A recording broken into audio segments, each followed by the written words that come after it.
అన్ని ప్రభుత్వాలు కూడా కొంత ఆర్థికంగా ఇబ్బందులు ఉన్నాయి. అనేక రకాలుగా అభివృద్ధి కార్యక్రమాలు కానీ సంక్షేమ కార్యక్రమాలు కానీ అమలు చేయాలనుకున్నప్పుడు మరి రాష్ట్రాలకు కానీ కేంద్రాలకు కానీ ఆర్థికంగా ఇబ్బందులు ఉన్నటువంటి విషయము మనకందరికీ తెలుసు.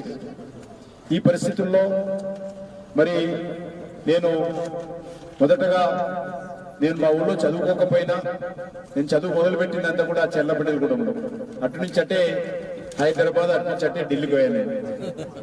అయినప్పటికీ కూడా మనం జన్మించినటువంటి గ్రామానికి మరి కొన్ని మౌలిక వసతులు కల్పించాల్సినటువంటి బాధ్యత మన అందరిపైన ఉంటుంది. ఆ బాధ్యతతోటే గతంలో మరి అట్కిన్సన్ గారు, నేను అప్పుడు ఎమ్మెల్యే కూడా కాదు, అట్కిన్సన్ అనేటువంటి రాజ్యసభ లోక్సభ ఎంపీ తోటి ఒక 32 కోట్ల రూపాయలతోటి మొట్టమొదటిసారిగా లాచిలో నుంచి తిమ్మాపూర్ వరకు బీటీ రోడ్డు వేయడం జరిగింది. ఆ తర్వాత అనేక రకాలుగా ఈరోజు అభివృద్ధి కార్యక్రమాలు చేస్తా ఉన్నాము. ఈరోజు కేంద్రంలో మంత్రిగా ఉన్నా కాబట్టి మన రాష్ట్రానికి, మన గ్రామానికి, మన నెల్లానికి కొన్ని పనులు చేయాలి. మనతో అయినంత వరకు మన చేతిలో ఉన్నటువంటివి చేయడానికి అవకాశం ఉన్నటువంటి, ఎందుకంటే కేంద్రం కొన్ని జాతీయ రహదారులకు మాత్రమే నేరుగా ఇవ్వడానికి అవకాశం ఉంటుంది. కాబట్టి గ్రామ పంచాయతీలు కూడా నేరుగా నిధులు ఇచ్చే అవకాశం ఉంది. ఆ రకంగా గ్రామ పంచాయతీలకు నిధులకు ఈరోజు ఫైనాన్స్ కమిషన్ యొక్క రికమెండేషన్ ఆధారంగా అన్ని గ్రామాలకు కూడా నిధులు వస్తా ఉన్నాం. అదేవిధంగా జాతీయ రహదారులు కూడా మరి గత 12 సంవత్సరాలుగా 1,75,000 కోట్ల రూపాయలు జాతీయ రహదారుల మీద కేంద్ర ప్రభుత్వం ఖర్చు పెడతారు. అదేవిధంగా 85 లక్షలకు పైగా 85,000 కోట్లకు పైగా రైల్వేల మీద కేంద్ర ప్రభుత్వం ఖర్చు పెడతారు.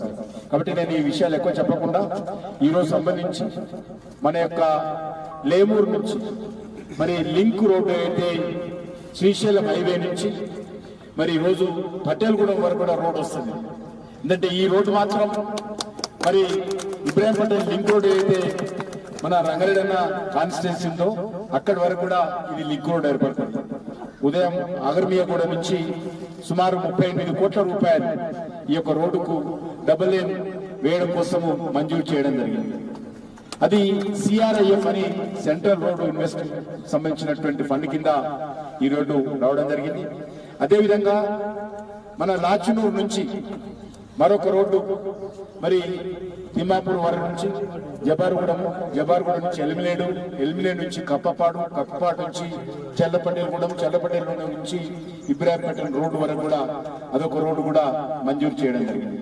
ఇదే కాకుండా బేగంపేట నుంచి మాదాపూర్ వరకు అది కూడా ఒక రోడ్డు మంజూరు చేయడం జరిగింది. అంతకుముందే మన రావిరాల దగ్గర నుంచి కొంగర కలాను, అదేవిధంగా తిమ్మాపురం నుంచి మాదాపూర్ నుంచి గుమ్మడవెల్లి నుంచి మెరకాన్పేట వరకు కూడా అదొక రోడ్డు మరి పూర్తి అయిపోయింది ఇప్పటికే అనే విషయాన్ని ఈ సందర్భంగా నేను మనవిస్తున్నాను. దానికి కూడా ఒక 30 కోట్ల రూపాయలు మరి మంజూరు చేయడం జరిగింది.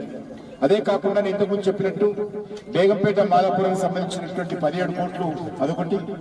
అదే కాకుండా మరి మన డీజీపీ గారు కోరిక మేరకు గతంలో మన ప్రాంతం నుంచి వచ్చినటువంటి ఇప్పుడు రిటైర్ అయ్యారు పెత్తుల్లా గ్రామవాసి, వారి కోరిక మేరకు మరి కప్పపాడు నుంచి పెత్తుల్లా మీదుగా గుంగల్ వరకు ఒక 20 కోట్ల రూపాయలతో అది కూడా రోడ్డు వేయడం జరిగింది.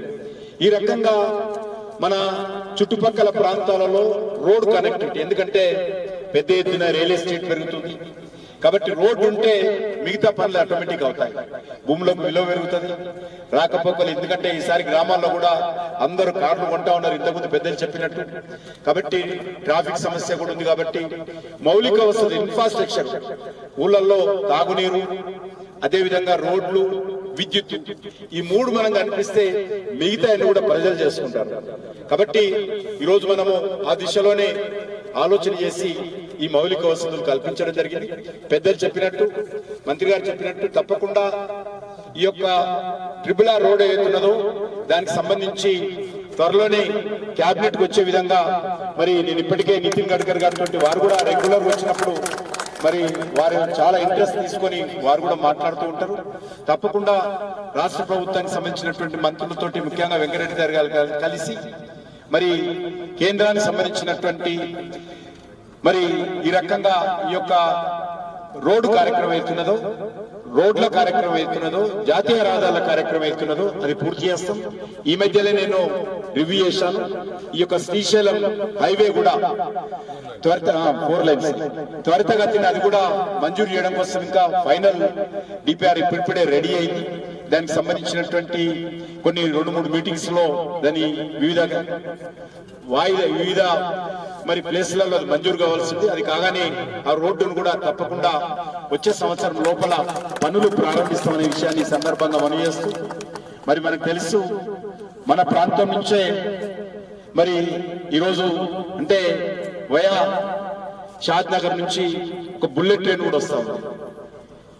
హైదరాబాద్ నుంచి పూనా వరకు, హైదరాబాద్ నుంచి బెంగళూరు వరకు, హైదరాబాద్ నుంచి చెన్నై మద్రాసు వరకు దేశంలో 7 ట్రైన్లు బుల్లెట్ ట్రైన్లు వస్తే మన హైదరాబాద్ కు తెలంగాణకు 3 రోడ్లు, 3 bullet trains, high speed elevated corridors ఒక 5 లక్షల కోట్ల రూపాయలతోటి ఆ ఎలివేటెడ్ కారిడారు మన హైదరాబాద్ కేంద్రంగా 3 ట్రైన్లు రావడం అనేటువంటిది మన తెలంగాణకు రానున్న రోజుల్లో అభివృద్ధికి సంబంధించి ఒక గేమ్ చేంజర్ గా ఈ రీజనల్ రింగ్ రోడ్ గానీ ఈ బుల్లెట్ ట్రైన్స్ గానీ గేమ్ చేంజర్ గా మారుతుంది. ఎందుకంటే మన హైదరాబాద్ దేశంలోనే అత్యంత వేగవంతంగా అభివృద్ధి చెందుతున్నటువంటి నగరం. దీన్ని అందరం కూడా రాజకీయాలకు అతీతంగా కలిసికట్టుగా హైదరాబాద్ నగరాన్ని మనందరం అభివృద్ధి చేసుకోవాల్సిన అవసరం ఉంది. అది కేంద్ర ప్రభుత్వ ప్రాజెక్టులైనా రాష్ట్ర ప్రభుత్వ ప్రాజెక్టులైనా రాజకీయాలకు అతీతంగా డెవలప్మెంట్ దృష్టిలోనే చేయాలి.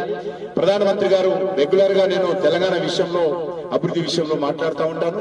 కాబట్టి అందులో భాగంగానే అనేక రకాల కార్యక్రమాలు జరుగుతూ ఉన్నాయి. ఈ యొక్క మరి 3 బుల్లెట్ ట్రైన్స్ మన హైదరాబాద్ తెలంగాణకు రావడము తెలంగాణకు చాలా అభివృద్ధి కార్యక్రమాల్లో కీలక పాత్ర ఈ రోడ్లు రైల్వేకి సంబంధించినటువంటి యాక్టివిటీ పోషిస్తుందనే విషయాన్ని మీ అందరికీ మనవి చేస్తూ